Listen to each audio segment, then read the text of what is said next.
പുതിയ അധ്യയന വർഷത്തെ ക്ലാസുകൾ 90+ മൈ ട്യൂഷൻ ആപ്പിൽ ആരംഭിച്ചിരിക്കുന്നു.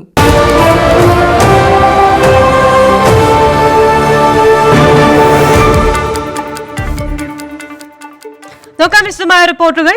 ഗൾഫിലേക്കുള്ള യാത്രാമധ്യേ നേപ്പാളിൽ കുടുങ്ങിയ ഇന്ത്യക്കാർക്ക് ആശ്വാസം. ഇന്നലെ വരെ നേപ്പാളിലെത്തിയ ട്രാൻസിറ്റ് യാത്രക്കാർക്ക് PCR പരിശോധന നടത്താൻ നേപ്പാൾ ആരോഗ്യ മന്ത്രാലയം അനുമതി നൽകി. എന്നാൽ ഇന്നു മുതൽ നേപ്പാളിൽ നടത്തുന്ന ട്രാൻസിറ്റ് യാത്രക്കാർക്ക് കോവിഡ് പരിശോധന നടത്താൻ അനുമതിയില്ല. ഇതോടെ ഇനി നേപ്പാൾ വഴി ഗൾഫിലേക്കുള്ള യാത്ര സാധ്യമാകില്ല. ട്രാൻസിറ്റ് യാത്രക്കാരുടെ PCR പരിശോധന നടത്തുന്നത് നേപ്പാൾ നിർത്തിവച്ചതോടെ നേപ്പാൾ വഴി ഗൾഫിലേക്ക് പുറപ്പെട്ട ഇന്ത്യക്കാർ കാഠ്മണ്ഡുവിൽ കുടുങ്ങിയിരുന്നു. സൗദിയിലേക്കുള്ള യാത്രാമധ്യേ നേപ്പാളിലെത്തിയ ആയിരക്കണക്കിന് പ്രവാസികളുടെ യാത്ര ഇതോടെ തടസ്സപ്പെട്ടു. ഇതു സംബന്ധമായ പരാതി ശക്തമായതോടെ പ്രശ്നത്തിന് താൽക്കാലിക പരിഹാരമായി. ഇന്നലെ വരെ നേപ്പാളിലെത്തിയ ട്രാൻസിറ്റ് യാത്രക്കാരുടെ PCR പരിശോധന നടത്താൻ നേപ്പാൾ ആരോഗ്യ മന്ത്രാലയം ലബോറട്ടറികൾക്ക് അനുമതി നൽകി. എന്നാൽ ഇന്നു മുതൽ നേപ്പാളിലെത്തുന്നവർക്ക് ഇത് ബാധകമല്ല. ഇതുപ്രകാരം ഇന്നലെ വരെ നേപ്പാളിലെത്തിയ ഇന്ത്യക്കാർക്ക് തടസ്സമില്ലാതെ യാത്ര തുടരാൻ സാധിക്കും. യാത്രാ തടസ്സം നീങ്ങിയ സന്തോഷത്തിലാണ് ഇപ്പോൾ നേപ്പാളിലുള്ള പ്രവാസികൾ. ഞങ്ങള് നേപ്പാളിൽ വന്നിട്ട് 12 ദിവസമായി. ഇന്നലെ രാത്രിയാണ് നേപ്പാൾ ഗവൺമെന്റ് പെട്ടെന്നൊരു RT-PCR ഇന്ത്യൻ ആൾക്കാർക്ക് കൊടുക്കൂല എന്നുള്ളൊരു നിയമം പാസ്സാക്കിയത്. അത് ഇന്ന് വൈകുന്നേരം 5 മണിക്ക് അവര് പുതിയ എംബസി നമ്മുടെ ഇന്ത്യൻ ഗവൺമെന്റ് ഒക്കെ ഇടപെട്ടിട്ട് അത് ശരിയാക്കി. രാത്രി മുതൽ തന്നെ എല്ലാവരും ഉറക്കമൊക്കെ നഷ്ടപ്പെട്ട് വളരെ ബുദ്ധിമുട്ടിലായിരുന്നു. അപ്പൊ ഇന്നിപ്പോ വൈകുന്നേരത്തോട് കൂടിയിട്ടാണ് സന്തോഷകരമായിട്ടുള്ള ഒരു വാർത്ത നമുക്ക് കേൾക്കാൻ ഇടയായത്. ആദ്യമായിട്ട് ദൈവത്തിന് സ്തുതിക്കുന്നു. അതോടൊപ്പം തന്നെ ഇന്ത്യയിലെ നമ്മളെ MP-മാരുടെ ഒക്കെ ശക്തമായിട്ടുള്ളൊരു ഇടപെടല് ഇതിലുണ്ടെന്ന് അറിഞ്ഞതില് വളരെ സന്തോഷമുണ്ടെന്ന് അറിയിക്കുന്നു. എന്നാൽ ഇന്നു മുതൽ നേപ്പാളിലെത്തുന്ന ട്രാൻസിറ്റ് യാത്രക്കാർക്ക് കോവിഡ് പരിശോധന സാധ്യമല്ലാത്തതിനാൽ സൗദി ഉൾപ്പെടെയുള്ള ഗൾഫ് രാജ്യങ്ങളിലേക്ക് മടങ്ങുന്നവർക്ക് ഇനി നേപ്പാൾ ഇടത്താവളമാക്കാൻ സാധിക്കില്ല. മാലിദ്വീപിലെ ഹോട്ടലുകളിൽ ഇന്ത്യക്കാരെ താമസിപ്പിക്കാൻ പാടില്ലെന്ന തീരുമാനം വന്നതോടെ ആ വഴിയും കഴിഞ്ഞ ദിവസം അടഞ്ഞിരുന്നു. ഇതോടെ ഗൾഫിലേക്ക് മടങ്ങാനുള്ള വാതിലുകൾ ഓരോന്നായി പ്രവാസികൾക്ക് മുമ്പിൽ അടയുകയാണ്. ജലീൽ കണമകലം, 24 ജിദ്ദ. UAE-യിൽ 24 മണിക്കൂറിനിടെ 1759 പേർക്ക് കോവിഡ് സ്ഥിരീകരിച്ചു. കോവിഡ് മൂലം 2 പേർ മരിച്ചതായും ആരോഗ്യ മന്ത്രാലയം വ്യക്തമാക്കി. നിലവിൽ 17,235 പേരാണ് കോവിഡ് ബാധിച്ച UAE-യിൽ ചികിത്സയിലുള്ളത്. UAE-യിൽ ഇന്ന് 1759 പേർക്കാണ് കോവിഡ് സ്ഥിരീകരിച്ചത്. 1,60,390 പരിശോധനകളാണ് ഇന്ന് UAE-യിൽ നടത്തിയത്. ഇതോടെ രാജ്യത്ത് ആകെ വൈറസ് ബാധിച്ചവരുടെ എണ്ണം 5,12,497 ആയി. 1759 പേർ രോഗമുക്തി നേടിയിട്ടുണ്ട്. മരണനിരക്കിൽ കുറവ് രേഖപ്പെടുത്തുന്നത് തുടരുകയാണ്. ഇന്ന് 2 പേരുടെ മരണമാണ് ആരോഗ്യ മന്ത്രാലയം റിപ്പോർട്ട് ചെയ്തത്. ഇതോടെ ആകെ മരണസംഖ്യ 1,550 ആയി. 4,93,689 പേർക്ക് ഇതുവരെ രോഗമുക്തി നേടാനായതായും ആരോഗ്യ മന്ത്രാലയം വ്യക്തമാക്കി. നിലവിൽ 17,235 പേരാണ് കോവിഡ് ബാധിച്ച് UAE-യിൽ ചികിത്സയിലുള്ളത്. അതിനിടെ കോവിഡ് പശ്ചാത്തലത്തിൽ സൗദി അറേബ്യയ്ക്ക് പിന്നാലെ ഇന്ത്യയിലേക്ക് UAE-യും ഓക്സിജൻ കണ്ടെയ്നറുകൾ അയച്ചു. ഇന്ത്യയിൽ നിന്നെത്തിയ വിമാനത്തിൽ ക്രയോജനിക് ഓക്സിജൻ കണ്ടെയ്നറുകൾ അയച്ചതായി UAE-യിലെ ഇന്ത്യൻ അംബാസിഡർ പവൻ കപൂർ സ്ഥിരീകരിച്ചു. 24 ദുബായ്. ഒമാനിൽ നിന്ന് 1,454 പേർക്കാണ് കോവിഡ് സ്ഥിരീകരിച്ചത്. 6 മരണവും റിപ്പോർട്ട് ചെയ്തിട്ടുണ്ട്. കോവിഡ് മൂലം 815 രോഗികളാണ് നിലവിൽ ആശുപത്രികളിൽ ചികിത്സയിൽ കഴിയുന്നത്. പുതുതായി 1,454 പേർക്ക് കൂടി കോവിഡ് സ്ഥിരീകരിച്ചതോടെ ഒമാനിലെ ആകെ കോവിഡ് ബാധിതരുടെ എണ്ണം 1,90,270 ആയി ഉയർന്നു. അതേസമയം ദിവസങ്ങൾക്ക് ശേഷം കോവിഡ് മരണനിരക്കിൽ നേരിയ കുറവ് രേഖപ്പെടുത്തി. ഇന്ന് 6 പേരാണ് കോവിഡ് ബാധിച്ച് ഒമാനിൽ മരിച്ചത്. ഇതോടെ ആകെ മരണസംഖ്യ 1,983 ആയി. അതേസമയം ഇന്ന് കോവിഡ് മൂലം 104 രോഗികൾ കൂടി ആശുപത്രികളിൽ പ്രവേശിപ്പിച്ചിട്ടുണ്ട്. ഇതോടെ വിവിധ ആശുപത്രികളിൽ ചികിത്സയിൽ കഴിയുന്നവരുടെ എണ്ണം 815 ആയി. ഇതിൽ 274 പേർ തീവ്രപരിചരണ വിഭാഗത്തിൽ ചികിത്സയിലാണെന്നും ഒമാൻ ആരോഗ്യ മന്ത്രാലയം വ്യക്തമാക്കി. രാജ്യത്തെ ആകെ കോവിഡ് മുക്തരുടെ എണ്ണം 1,69,784 ആണ്. 89.2% നിലവിൽ ഒമാനിലെ കോവിഡ് രോഗമുക്തി നിരക്ക്. 24 ഒമാൻ. കോവിഡ് വാക്സിൻ എടുത്ത് പൂർത്തിയായവർക്ക് സുരക്ഷാ മാനദണ്ഡങ്ങളിൽ ഇളവ് അനുവദിച്ച സൗദി. 2 ഡോസ് വാക്സിൻ എടുത്ത് പൂർത്തിയായവർ തമ്മിൽ ഇടപഴകുമ്പോൾ മാസ്ക് ധരിക്കുകയോ അകലം പാലിക്കുകയോ നിർബന്ധമില്ലെന്ന് സൗദി ആരോഗ്യ മന്ത്രാലയം അറിയിച്ചു. കോവിഡ് വാക്സിൻ എടുത്ത് പൂർത്തിയായവർ പരസ്പരം ഇടപഴകുമ്പോൾ നിലവിലുള്ള സുരക്ഷാ മാർഗങ്ങൾ സ്വീകരിക്കൽ നിർബന്ധമില്ലെന്ന് സൗദി ആരോഗ്യ മന്ത്രാലയം അറിയിച്ചു. വാക്സിൻ സ്വീകരിച്ച് പൂർത്തിയായവർ തമ്മിൽ അകലം പാലിക്കൽ നിർബന്ധമില്ല. മാസ്ക് ധരിക്കേണ്ടതില്ല. എന്നാൽ പൊതു ഇടങ്ങളിലും വാക്സിൻ പൂർത്തിയാകാത്തവർക്കിടയിലും പോകുമ്പോൾ മാസ്ക് ധരിക്കുന്നതും അകലം പാലിക്കുന്നതും ഉൾപ്പെടെയുള്ള എല്ലാ ചട്ടങ്ങളും പാലിക്കണം. വാക്സിന്റെ 2ാമത്തെ ഡോസ് സ്വീകരിച്ച് 14 ദിവസം പിന്നിട്ടവരാണ് വാക്സിൻ പൂർത്തിയാക്കിയവരുടെ ഗണത്തിൽപ്പെടുന്നത്. കൂടാതെ നേരത്തെ കോവിഡ് വന്ന് ഭേദമായവരാണെങ്കിൽ വാക്സിന്റെ ഒരു ഡോസ് സ്വീകരിച്ച് ഒരാഴ്ച പിന്നിട്ടാലും ഈ ഗണത്തിൽപ്പെടും. സൗദിയിൽ അംഗീകാരമുള്ള വാക്സിനുകൾ സ്വീകരിച്ചവർക്ക് മാത്രമാണ് ഈ ഇളവുകൾ ബാധകമാകുകയെന്നും മന്ത്രാലയം അറിയിച്ചു. വാക്സിൻ എടുത്ത് പൂർത്തിയായവർ കോവിഡ് ബാധിതരുമായി സമ്പർക്കം പുലർത്തിയാൽ രോഗലക്ഷണങ്ങൾ ഇല്ലെങ്കിൽ കോവിഡ് പരിശോധന നടത്തേണ്ടതില്ല. എന്നാൽ രോഗലക്ഷണമുണ്ടെങ്കിൽ ഇവരും കോവിഡ് പരിശോധന നടത്തണമെന്ന് ആരോഗ്യ മന്ത്രാലയം അറിയിച്ചു. ജലീൽ കണ്ണമംഗലം, 24 ജിദ്ദ. സൗദിയിൽ ഇന്ന് 958 കോവിഡ് കേസുകളും 13 മരണവും റിപ്പോർട്ട് ചെയ്തു. റിയാദ് നഗരത്തിൽ ആക്ടീവ് കേസുകൾ 2500 പിന്നിട്ടു. ആകെ 9657 പേരാണ് ഇപ്പോൾ കോവിഡ് ചികിത്സയിൽ ഉള്ളത്. 958 കോവിഡ് കേസുകളും 1047 രോഗമുക്തിയും 13 കോവിഡ് മരണവുമാണ് സൗദിയിൽ ഇന്ന് റിപ്പോർട്ട് ചെയ്തത്. ഇതോടെ കോവിഡ് കേസുകൾ 4,13,174 രോഗമുക്തി നേടിയവർ 3,96,604 മരണസംഖ്യ 6,913 ഉയർന്നു. 95.99% രോഗമുക്തി നിരക്ക്. 9,657 പേർ ഇപ്പോൾ കോവിഡ് ചികിത്സയിലുണ്ട്. ഇതിൽ 1,290 പേർ തീവ്രപരിചരണ വിഭാഗത്തിലാണ്. 57,483 സാമ്പിളുകൾ പുതുതായി പരിശോധിച്ചു. 1.67% ഇന്നത്തെ ടെസ്റ്റ് പോസിറ്റിവിറ്റി നിരക്ക്. റിയാദ് നഗരത്തിൽ 321 കോവിഡ് കേസുകളും 385 രോഗമുക്തിയും ഇന്ന് റിപ്പോർട്ട് ചെയ്തു. ജിദ്ദയിൽ 100ഉം മക്കയിൽ 60ഉം ദമാമിൽ 34ഉം മദീനയിൽ 15ഉം കോവിഡ് കേസുകൾ ഇന്ന് റിപ്പോർട്ട് ചെയ്തു. റിയാദ് നഗരത്തിൽ ആക്ടീവ് കേസുകൾ 2,500 കടന്നു. റിയാദ് നഗരത്തിൽ 2,502ഉം ജിദ്ദയിൽ 955ഉം മക്കയിൽ 538ഉം ദമാമിൽ 258ഉം മദീന നഗരത്തിൽ 192 പേരാണ് ഇപ്പോൾ കോവിഡ് ചികിത്സയിലുള്ളത്. 24 ജിദ്ദ. കോവിഡ് വാക്സിന്റെ ഒരു ഡോസ് സ്വീകരിച്ച ശേഷം കോവിഡ് സ്ഥിരീകരിക്കപ്പെട്ടാൽ രണ്ടാമത്തെ ഡോസ് എടുക്കേണ്ട സമയം പുനഃക്രമീകരിക്കുമെന്ന് സൗദി ആരോഗ്യ മന്ത്രാലയം അറിയിച്ചു. 6 മാസത്തിന് ശേഷമായിരിക്കും രണ്ടാമത്തെ ഡോസിനുള്ള സമയം ലഭിക്കുക.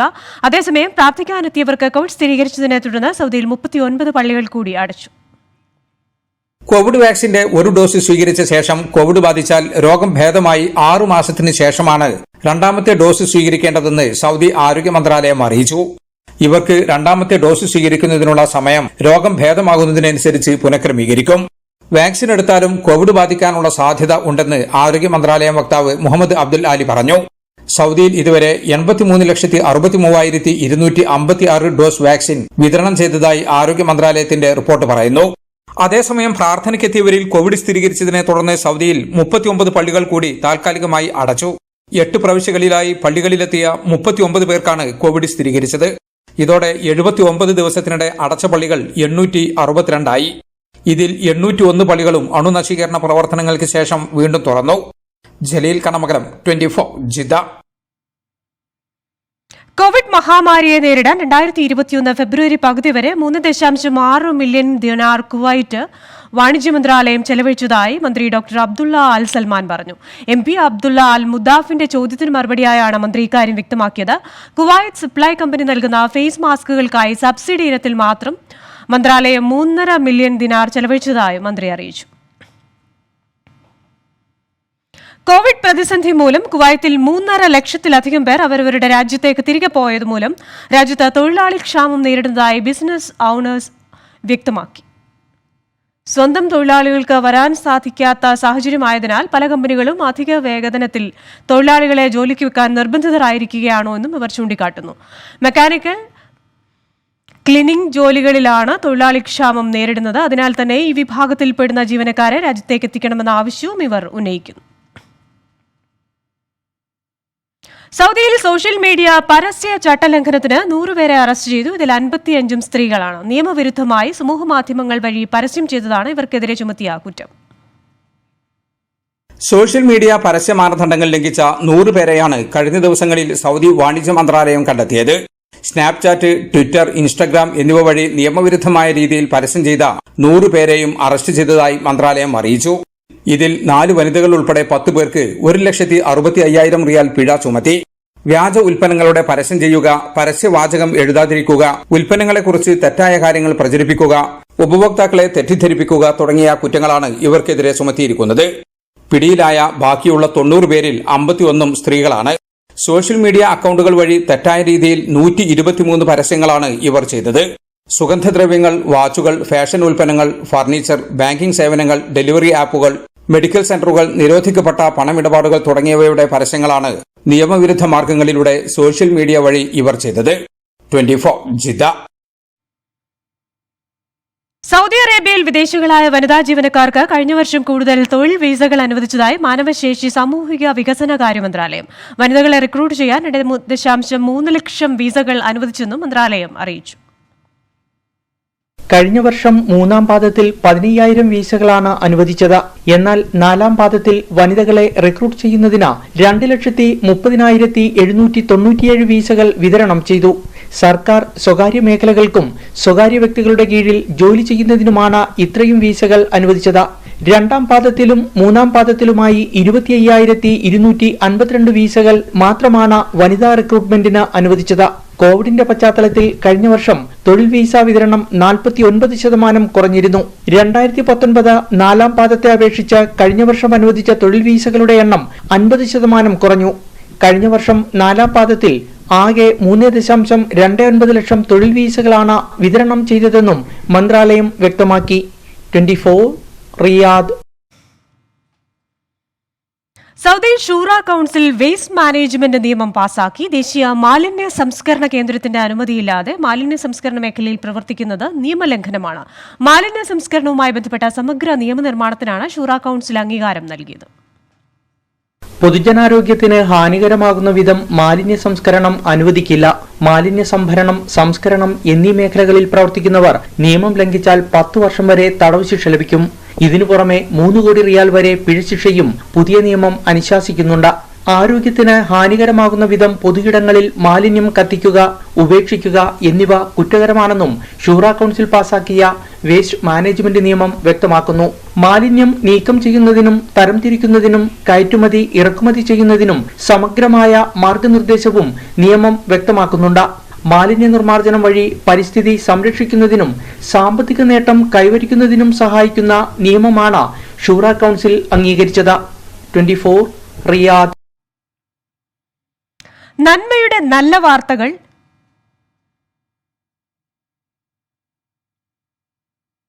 ചുറ്റുമുള്ള ലോകത്തിന് സമ്മാനിക്കുന്ന ഊർജം ചെറുതല്ല. അത്തരത്തിലുള്ള ഒരു വാർത്തയിലേക്കാണ് ഇനി കടക്കുന്നത്.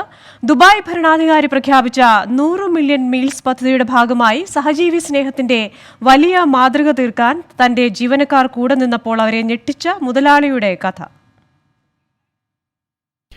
ദുബായ്. ഇവിടെ അത്ഭുതങ്ങൾ പുതുമയല്ല. അസാധ്യമെന്നത് ഈ നാടിന്റെ നിഘണ്ടുവിൽ എന്നോ നീക്കം ചെയ്ത വാക്കായി നിൽക്കുമ്പോൾ ഇവിടെ ജീവിക്കുന്നവരും അല്പം വേറിട്ട് ചിന്തിച്ചുകൊണ്ടേയിരിക്കും. ലോകം പട്ടിണി കിടക്കുമ്പോൾ കൈത്താങ്ങായി UAE ഉണ്ടെന്ന സന്ദേശമുയർത്തിയാണ് 100 മില്യൺ മീൽസ് പദ്ധതി UAE പ്രഖ്യാപിച്ചത്. 1 ദിർഹം മുതൽ ആർക്കും പദ്ധതിയിലേക്ക് സംഭാവന ചെയ്യാമെന്ന് കൂടി UAE പറഞ്ഞുവെച്ചു. ഇത് ശ്രദ്ധയിൽപ്പെട്ടപ്പോഴാണ് ഇക്ബാൽ മാർക്കോണി എന്ന സംരംഭകൻ തന്റെ കമ്പനിയായ ECHലെ ജീവനക്കാരോട് തങ്ങളാൽ കഴിയുന്നത് സംഭാവന ചെയ്യാൻ പറഞ്ഞത്. ഇക്ബാൽ മാർക്കോണി ഇവിടെ അത് ഞങ്ങളുടെ മുമ്പിൽ പറഞ്ഞ സമയത്ത് ഇത് 100% ദുബായ് പ്രഖ്യാപിച്ചിരിക്കുന്ന ഈ ഒരു പദ്ധതി ജനങ്ങളിലേക്ക് എത്തുമെന്നുള്ള പൂർണ്ണ ബോധ്യം ഞങ്ങൾക്കുള്ളത് കൊണ്ടാണ് അത് ഞങ്ങളെല്ലാവരും മനസ്സിലേറ്റുകയും അതിൻ്റെ ഭാഗമാകാൻ വേണ്ടി ഞങ്ങൾക്കെല്ലാവർക്കും സ്റ്റാഫിൻ്റെ അടുത്ത് പറയാൻ സാധിച്ചതും. ചെയ്യുന്ന പ്രവൃത്തിയുടെ വില കൃത്യമായി മനസ്സിലാക്കിയ ECH ഗ്രൂപ്പിലെ ജീവനക്കാർ ഇക്ബാലിന്റെ വാക്ക് നെഞ്ചേറ്റുകയും തങ്ങളാൽ കഴിയുന്ന മുഴുവൻ പണവും ആ നല്ല പ്രവൃത്തിയിലേക്ക് കൈമാറുകയും ചെയ്തു. 10 ദിർഹമായിട്ടും 50 ദിർഹമായിട്ട് 500 ദിർഹമായിട്ടൊക്കെ അവരവരെ കൊണ്ട് കഴിയുന്ന രൂപത്തിൽ സംഭാവന ചെയ്തു. കഥ ഇവിടം കൊണ്ട് തീർന്നില്ല. ഇക്ബാൽ മാർക്കോണി ഇവരെ അക്ഷരാർത്ഥത്തിൽ ഞെട്ടിച്ചതാണ് പിന്നീട് കണ്ടത്. ആ കഥ ഇവർ പറയും. നമ്മൾ എല്ലാവരും കോൺട്രിബ്യൂട്ട് ചെയ്ത് കഴിഞ്ഞ ശേഷം കുറച്ചിനിപ്പോൾ ഒരു മെസ്സേജ് വന്നു നമ്മുടെ CEOയുടെ അടുത്ത് നിന്ന്. ആർക്ക് കോൺട്രിബ്യൂട്ട് ചെയ്തിരുന്നു അവർക്കെല്ലാം ഡബിൾ എമൗണ്ട് കൊടുക്കുമെന്ന് പറഞ്ഞിട്ട്. അതായത് 10 ആണെങ്കിൽ 20, 100 ആണെങ്കിൽ 200, 500 ആണെങ്കിൽ 1000 ദിർഹംസ് തിരിച്ച് ക്യാഷ് ബാക്ക് തിരിച്ചു കൊടുത്തുകൊണ്ട് അവരെ സന്തോഷിപ്പിക്കാൻ പറഞ്ഞു. നമുക്ക് ഇതിൽ നിന്നുള്ള ഏറ്റവും വലിയൊരു സന്ദേശം എന്ന് പറഞ്ഞാൽ ദാനധർമ്മം ഒരിക്കലും നമ്മളെ സമ്പാദ്യത്തെ ഇടിഞ്ഞു കളിയില്ല, നമുക്ക് കൂട്ടിത്തീരും എന്നുള്ളതൊരു ഏറ്റവും വലിയൊരു സന്ദേശമാണ് ഇതിൽ നമുക്ക് ഉണ്ടായിട്ടുള്ളത്. അതെ, ദാനധർമ്മം ഒരാളുടെയും സമ്പത്തിൽ കുറവ് വരുത്തില്ല എന്നും ചെയ്യുന്ന നന്മയ്ക്ക് ലഭിക്കുന്ന പ്രതിഫലം ഇരട്ടിയാണെന്നും തന്റെ തൊഴിലാളികൾക്ക് പ്രവൃത്തിയിലൂടെ കാണിച്ചുകൊണ്ട് അക്ഷരാർത്ഥത്തിൽ മാതൃകയാവുകയാണ് ഇന്ന് ഈ സംരംഭകൻ.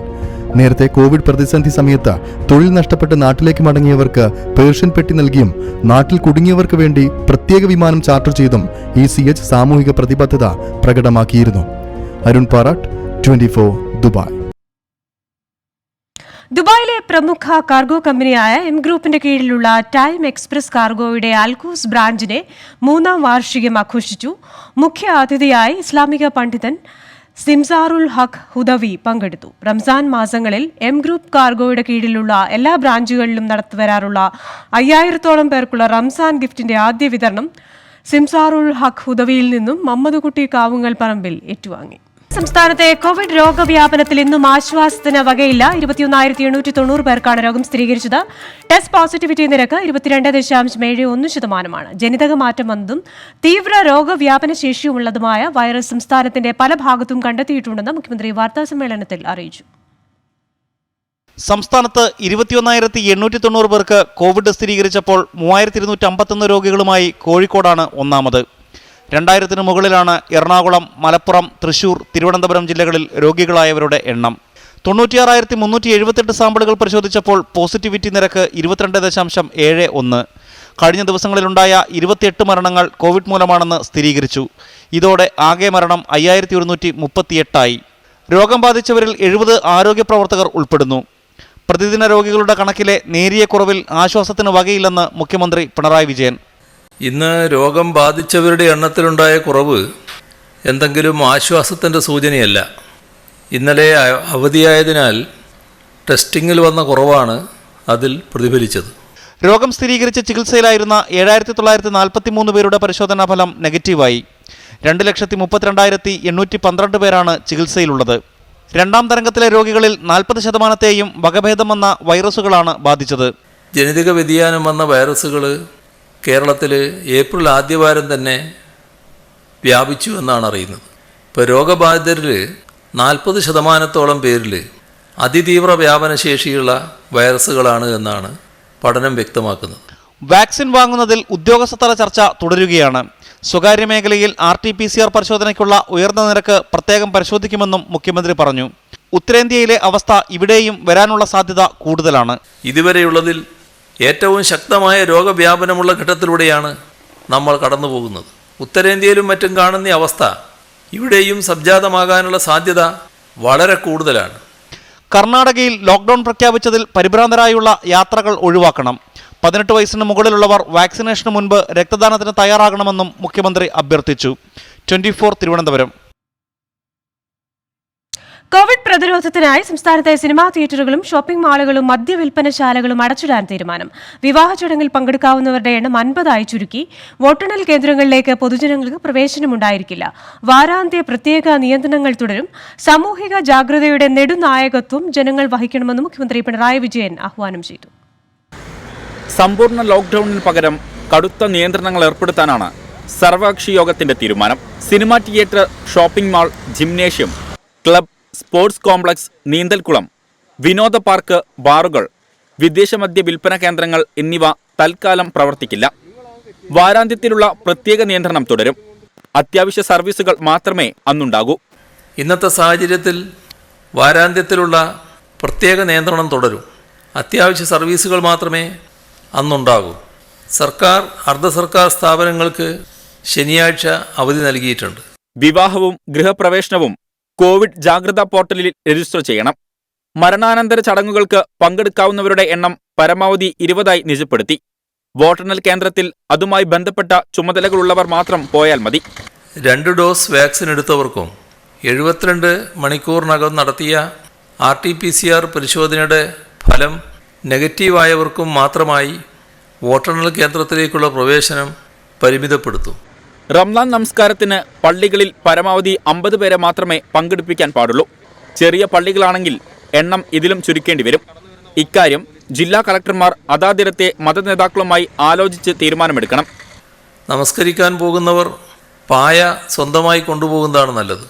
ദേഹശുദ്ധി വരുത്തുന്നതിന് ടാങ്കിലെ വെള്ളത്തിന് പകരം പൈപ്പ് വെള്ളം ഉപയോഗിക്കണം. സർക്കാർ ഓഫീസുകളിൽ 50% ജീവനക്കാർ റൊട്ടേഷൻ അടിസ്ഥാനത്തിൽ ഹാജരായാൽ മതി. കോവിഡ് മാനദണ്ഡങ്ങൾ പാലിക്കാത്ത മാർക്കറ്റുകളും മാളുകളും 2 ദിവസം പൂർണ്ണമായും അടച്ചിടും. കോവിഡ് മാനദണ്ഡങ്ങളുടെ ലംഘനത്തിൻ്റെ തോതനുസരിച്ച് ഇത്തരം അടച്ചിടലുകൾ കൂടുതൽ ദിവസത്തേക്ക് വേണ്ടതുണ്ടെങ്കിൽ കൂടുതൽ ദിവസങ്ങൾ അടച്ചിടും.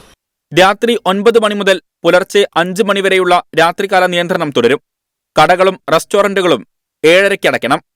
റെസ്റ്റോറന്റുകളിൽ 9 മണിവരെ പാർസൽ അനുവദിക്കും. 24 തിരുവനന്തപുരം.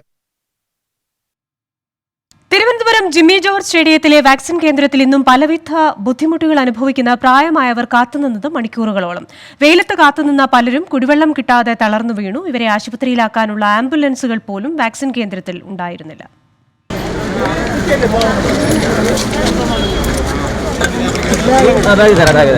തലസ്ഥാനത്തെ പ്രധാന വാക്സിനേഷൻ കേന്ദ്രമായ ജിമ്മി ജോർജ് സ്റ്റേഡിയത്തിലാണ് ഓൺലൈൻ രജിസ്ട്രേഷൻ ചെയ്തിട്ടും പ്രായമായവർക്കടക്കം വെയിലത്ത് മണിക്കൂറുകളോളം കാത്തുനിൽക്കേണ്ടി വന്നത്.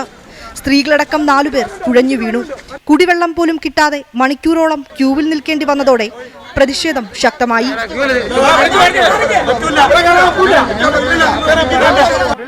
വെള്ളം വേണമായിരുന്നതാ. ഞങ്ങൾ 10 മണിക്ക് മുമ്പേ വന്നതാണ്. ഇവർക്കൊക്കെ എന്ത് ധാർമ്മികതയുണ്ട് ഇവിടേക്ക് നിൽക്കാൻ? വാക്സിനേഷൻ കേന്ദ്രത്തിൽ 5 പോയിന്റുകൾ ക്രമീകരിച്ചിരുന്നുവെങ്കിലും ഏകോപനത്തിനോ തിരക്ക് നിയന്ത്രിക്കാനോ കുറച്ച് പോലീസുകാരല്ലാതെ ആരുമുണ്ടായിരുന്നില്ല. മതിയായ ക്രമീകരണങ്ങളും ഒരുക്കിയിരുന്നില്ല. 4 പ്രാവശ്യം അങ്ങോട്ടും ഇങ്ങോട്ടും നടന്നു, എന്നിട്ടും രക്ഷയില്ല. യാതൊരു ഉത്തരവാദിത്വം ഇല്ലാത്ത പരിപാടിയാണ് ഇവിടെ നടക്കുന്നത്.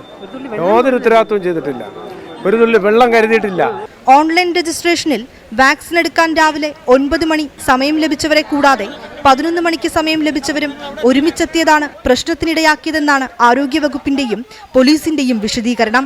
സംഭവം വിവാദമായതോടെ വിഷയത്തിൽ അടിയന്തരമായി ഇടപെടാൻ ജില്ലാ മെഡിക്കൽ ഓഫീസർക്ക് ആരോഗ്യമന്ത്രി കെ ശൈലജ നിർദ്ദേശം നൽകി. നാളെ മുതൽ രജിസ്ട്രേഷനിൽ ലഭിക്കുന്ന സമയത്ത് മാത്രമേ ആളുകളെത്താവൂ എന്ന് Thiruvananthapuram DCP doctor Vaibhav Saxena. 24 Thiruvananthapuram. Vaccine ആരോപണത്തിൽ രമേശ് ചെന്നിത്തലയ്ക്ക് മറുപടിയുമായി ധനമന്ത്രി ഡോക്ടർ TM തോമസ് ഐസക്. വേണ്ടിവന്നാൽ ട്രഷറിയിലെ പണം ഉപയോഗിച്ച് തന്നെ വാക്സിൻ വാങ്ങും. ചെന്നിത്തല ആശയക്കുഴപ്പമുണ്ടാക്കുകയാണെന്നും ഡോക്ടർ തോമസ് ഐസക് 24നോട് പ്രതികരിച്ചു. വാക്സിൻ വാങ്ങാൻ പണമില്ലാത്ത അവസ്ഥ സംസ്ഥാനത്തില്ല. ആവശ്യമെങ്കിൽ ട്രഷറിയിലെ പണം ഉപയോഗിച്ച് തന്നെ വാക്സിൻ വാങ്ങും. ഇതിനാവശ്യമായ തുക ട്രഷറിയിലുണ്ടെന്നും ധനമന്ത്രി ഡോക്ടർ TM തോമസ് ഐസക്. നിലവിൽ നമുക്കൊരു അടിയന്തര സാഹചര്യം ഉണ്ടാവുകയാണെങ്കിൽ ഇത്തരത്തിൽ ട്രഷറിയിലെ പണം ഉപയോഗിച്ചുകൊണ്ട് തന്നെ നമുക്ക് പിന്നെ ഒരു പ്രശ്നമില്ലെന്ന്. പണമില്ലാത്തതല്ല പ്രശ്നം, വാക്സിൻ ഇല്ലാത്ത പ്രശ്നമെന്ന്. സാമാന്യ രീതിയെക്കുറിച്ച് അറിവില്ലാത്തതുപോലെയാണ് പ്രതിപക്ഷ നേതാവിന്റെ ആരോപണം. അദ്ദേഹത്തിനും വാക്സിൻ സൗജന്യമായി തന്നെ നൽകും. രമേശ് ചെന്നിത്തല മനഃപൂർവ്വം ആശയക്കുഴപ്പമുണ്ടാക്കുകയാണെന്നും തോമസ് ഐസക് പ്രതികരിച്ചു. അവരിഞ്ഞ് കണ്ടില്ലെങ്കിലും അവർക്ക് ഫ്രീ ആയിട്ട് വാക്സിൻ കൊടുക്കും കേട്ടോ. കാരണം അവർ കുത്തിവെച്ചില്ലെങ്കിൽ അവർക്കല്ല ദോഷം, നമുക്കാണ് ദോഷം. അതുകൊണ്ട് ഉറപ്പായിട്ടും അവർക്ക് കൊടുക്കും. വാക്സിൻ വാങ്ങാനായി ദുരിതാശ്വാസ നിധിയിലേക്ക് സഹായം ആവശ്യപ്പെട്ടിട്ടില്ല. എങ്കിലും മനസ്സിൽ തട്ടി മനുഷ്യർ നൽകുന്ന സഹായമാണിപ്പോൾ ദുരിതാശ്വാസ നിധിയിലേക്ക് എത്തുന്നത്. ആരും സർക്കാർ ചോദിച്ചില്ലല്ലോ, തരണമെന്നല്ല പറഞ്ഞത്. എത്ര പാവപ്പെട്ടവര്, ആ കണ്ണൂരിലുള്ള മത്സ്യത്തൊഴിലാളി, അല്ലെങ്കിൽ കൊല്ലത്തുള്ള ആടിനെ വിട്ട് നൽകിയ ഉമ്മ, ഇങ്ങനെയുള്ള എത്രയോ സാധാരണക്കാരും മനസ്സിൽ തട്ടിത്തരുന്ന കാര്യമാണ്. വാക്സിന്റെ പേരിൽ സംസ്ഥാനങ്ങൾ മത്സരിക്കാനുള്ള അവസരമാണ് കേന്ദ്രമൊരുക്കുന്നതെന്നും ധനമന്ത്രി കുറ്റപ്പെടുത്തി. വിനീത VG 24 തിരുവനന്തപുരം. രാജ്യത്തെ 14 കോടി ജനങ്ങൾ കോവിഡ് വാക്സിൻ സ്വീകരിച്ചതായി കേന്ദ്ര ആരോഗ്യ മന്ത്രാലയം. ചെറിയ അസുഖ ലക്ഷണമുള്ളവർ വീടുകളിൽ കഴിയണമെന്നും ആരോഗ്യ മന്ത്രാലയത്തിന്റെ നിർദ്ദേശം. ആവശ്യമായ സംസ്ഥാനങ്ങൾക്ക് മെഡിക്കൽ ഓക്സിജൻ ലഭ്യമാക്കും. ഓക്സിജൻ വിതരണത്തിന് കേന്ദ്രീകൃത സംവിധാനം നിലവിൽ വന്നു. മഹാരാഷ്ട്ര, കർണാടക, ഉത്തർപ്രദേശ് സംസ്ഥാനങ്ങൾ വലിയ വ്യാപന മേഖലകളാകുന്നെന്നും ആരോഗ്യ മന്ത്രാലയം. ഉത്തരേന്ത്യയിലെ ഓക്സിജൻ പ്രതിസന്ധി പരിഹാരമാകാതെ തുടരുന്നു. ഹരിയാനയിലും ആന്ധ്രാപ്രദേശിലുമായി 9 കോവിഡ് ബാധിതർ ഓക്സിജൻ കിട്ടാതെ മരിച്ചു. ഡൽഹിയിൽ കിടക്കകൾ കിട്ടാതെ കോവിഡ് ബാധിതർ റോഡിൽ കഴിയുന്നു.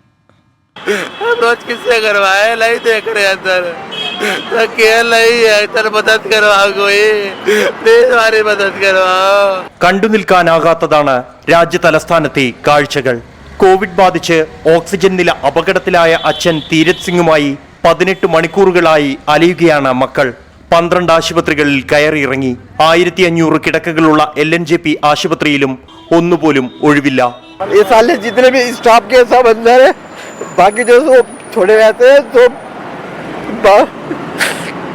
ആശുപത്രിക്കകത്തും ഓക്സിജനും ചികിത്സയും കിട്ടാതെ മരിക്കുകയാണ് രോഗികൾ.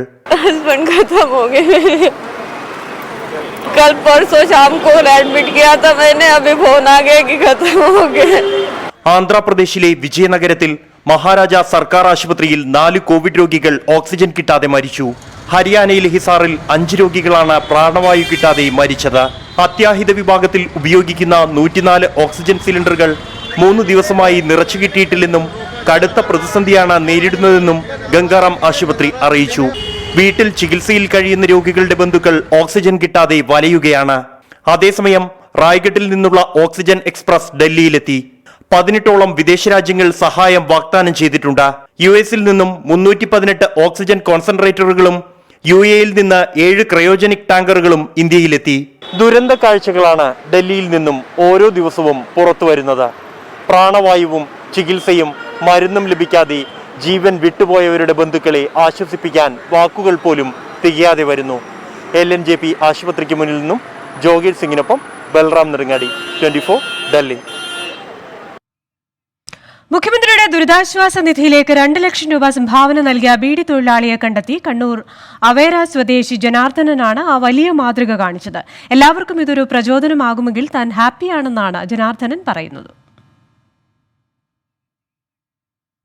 ഇപ്പോൾ കണ്ണൂർ ജില്ലയിലെ ഒരു ബാങ്കിൽ ഒരാൾ തൻ്റെ സേവിങ് അക്കൗണ്ടിലുള്ള 2,850,000 രൂപ, അതിൽ നിന്ന് 2 ലക്ഷം രൂപ ദുരിതാശ്വാസ നിധിയിലേക്ക് കൈമാറണമെന്ന ആവശ്യവുമായി ബാങ്കിലെത്തുകയാണ്. ഇങ്ങനെ എത്തിയ ആൾ ഒരു സാധാരണ ബീഡി തൊഴിലാളിയുമാണ്. 12 വയസ്സ് മുതൽ ബീഡി തൊഴിലെടുക്കുന്ന ജനാർദ്ദന ഇപ്പോൾ ചെയ്തതൊന്നും ഒരു സംഭവമേ അല്ല. അതുകൊണ്ട് തന്നെ പബ്ലിസിറ്റി ഒന്നും വേണമെന്നുമില്ല.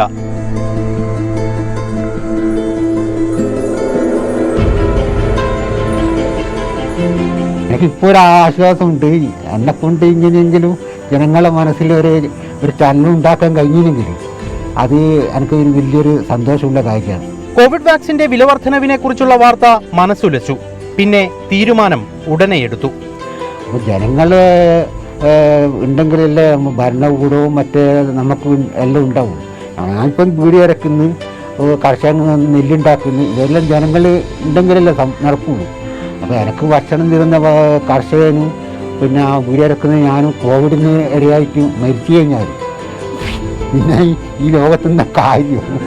ബാങ്ക് ബാലൻസായി ഇനിയുള്ളത് കേവലം 850 രൂപ. പക്ഷെ ജീവിക്കാനുള്ളത് ഇനിയുള്ള കാലം വീട്ടിലിരുന്ന് അധ്വാനിച്ചുണ്ടാക്കുമെന്ന ഉറപ്പുണ്ട് ഈ മനുഷ്യന്. കഴിയുന്നതും അധ്വാനിക്കുക, അതിനെ കൊണ്ട് മാത്രം ജീവിക്കുക. നമ്മൾ കൃഷ്ണപിള്ള പറഞ്ഞ പോലെ പരിമിതമായ സാഹചര്യങ്ങളിലാണ് ജീവിതം. ഭാര്യ കൂടെയില്ലെന്ന വേദന മാത്രം ബാക്കിയുണ്ട്. എന്നാലും ഇപ്പോൾ ഹാപ്പിയാണ്. വളരെ സന്തോഷമാണ്. ആളുകളെല്ലാം അറിഞ്ഞു തുടങ്ങിയെങ്കിലും തന്റെ തൊഴിലിൽ ഇപ്പോഴും സജീവമാണ് ജനാർദ്ദനൻ. തികഞ്ഞ കമ്മ്യൂണിസ്റ്റായി. ബിജിത്തൂർ കടവിനൊപ്പം ദീപക് മലയമ്മ, 24 കണ്ണൂർ. ഈ നല്ല വാർത്തയോടെ ഇന്നത്തെ ഗൾഫ് ഫോക്കസ് പൂർണ്ണമാവുകയാണ്. നമസ്കാരം.